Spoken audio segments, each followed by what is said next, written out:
जैसा कि आप सब जानते हैं कि दिल्ली में 24 घंटे बिजली देना और फ्री बिजली देना अरविंद केजरीवाल जी की सरकार का ना सिर्फ वादा है बल्कि एक ऐसा वादा है जो लगातार 9 साल से हम पूरा करते आ रहे हैं।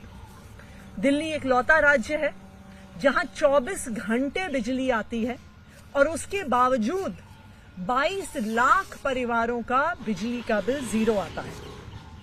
जैसा कि आप जानते हैं कि अरविंद केजरीवाल जी की सरकार की कोई ऐसी पॉलिसी नहीं है जिसको हमारे विरोधी रोकने की कोशिश नहीं करते।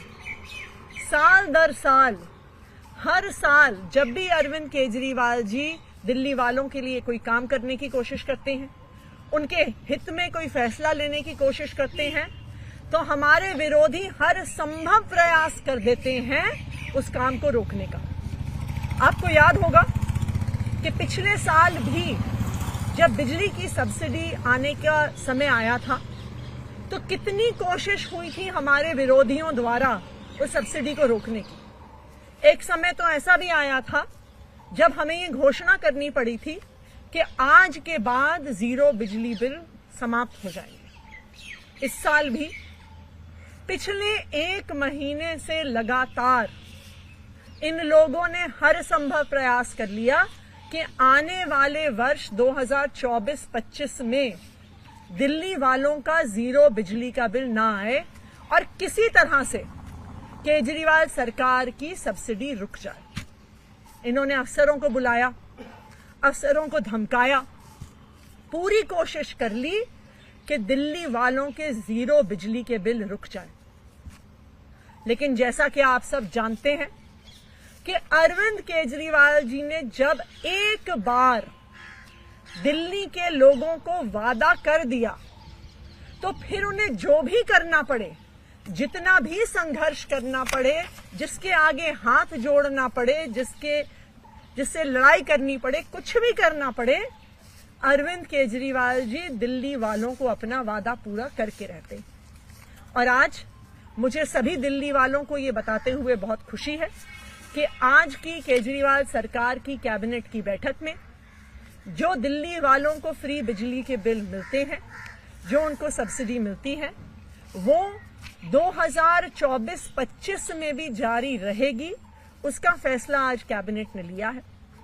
तो जिस तरह अभी तक 200 यूनिट तक बिजली फ्री, 400 यूनिट तक बिजली के बिल आधे, जो सब्सिडी दिल्ली के किसानों को, दिल्ली के वकीलों को, 1984 के जो दंगा पीड़ित हैं उनको जिस तरह से सब्सिडी पिछले वर्ष 2023-24 में मिलती आई है, उसी तरह से आने वाले साल में भी सब्सिडी मिलती रहेगी।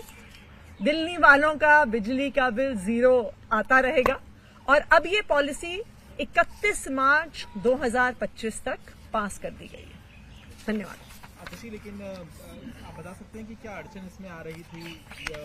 पिछली बार आपने बताया था बकायदा कि लेटर लिखे गए थे और उन्हें रोकने के लिए बकायदा आपके पास भी नोट आया था, तो इस बार भी क्या इस तरह कोई नोट आया? क्या कोई इसकी टाइम? देखिए, अगर आप पिछले साल भर में देखिए तो अब इन लोगों ने एक तरीका अपना लिया है काम को रोकने का। अब ये खुद खुलकर कुछ नहीं करते हैं, ये अब अफसरों को धमकाते हैं, अफसरों को बुलाते हैं, धमकाते हैं, कहते हैं कि अगर तुमने केजरीवाल सरकार के साथ काम किया, केजरीवाल सरकार की काम में मदद करी, इनकी पॉलिसी पास करवाई, लागू करवाई, तो तुम पे विजिलेंस इंक्वायरी कर देंगे, तुम्हें सस्पेंड कर देंगे, तुम्हें जेल में डाल देंगे, तुम पर सीबीआई ईडी के केस करवा देंगे। तो अब इनका काम करने का तरीका हमारे विरोधियों का, इन लोगों का चेंज हो गया है। पहले ये हम पे खुल के वार करते थे, अब ये खुल के वार नहीं करते हैं, ये अफसरों के माध्यम से काम को रोकने की कोशिश करते हैं। लेकिन जैसा आप सब जानते हैं, जो दिल्ली वालों को अरविंद केजरीवाल जी वादा करते हैं वो उस वादे को पूरा करके दिखाते हैं। मैम, कितनी लोगों को इसका लाभ मिलेगा? क्या उनकी संख्या बढ़ी है? और इसके ऊपर सब्सिडी के ऊपर सरकार के ऊपर कितना? देखिए, सरकार के ऊपर तकरीबन 3,500 करोड़ का सालाना वहन होता है। जो एक्चुअल अमाउंट है वो तो कंजम्पशन बेस्ड डिपेंड करता है। अप टू 200 यूनिट्स बिजली बिल्कुल फ्री होती है। 200 से 400 यूनिट में आपको 50% की सब्सिडी मिलती है। जो किसान होते हैं उनको सब्सिडी मिलती है, लॉयर्स चेंबर्स में मिलती है, 1984 के दंगा पीड़ितों को मिलती है। तो जो उनका एक्चुअल कंजम्पशन है उसके आधार पर मिलती है। तो वो डिपेंड करेगा जो एक्चुअल फिगर होगा कि लोगों का कंजम्पशन कितना होता है। ईडी वाले मामले में भी लगातार कोर्ट में मामला चल रहा है। अच्छी क्या कहेंगी? वो कह रहे हैं कि डिले किया जा रहा है प्रक्रिया को, और ये भी कहा है कि आप उनके बदनाम करने के लिए जो एक आरोपी को सीसीटीवी दिया था उसको इस्तेमाल कर रहे हैं, गुमराह कर रहे हैं। हम उनको बदनाम कर रहे हैं कि वो खुद ही अपने आप को बदनाम कर रहे हैं। वो खुद पहले कोर्ट जाते हैं। केजरीवाल जी तो बार बार समन भेजने के बाद पहले तो वो अरविंद केजरीवाल जी ने जो सवाल उठाए उनका जवाब नहीं देते। उसके बाद वो खुद कोर्ट जाते हैं कि ये समन लीगल है कि नहीं है, कि अरविंद केजरीवाल जी को कोर्ट आना चाहिए कि नहीं आना चाहिए। भाई अगर आप खुद कोर्ट गए हो तो फिर कोर्ट के फैसले का इंतजार करो ना।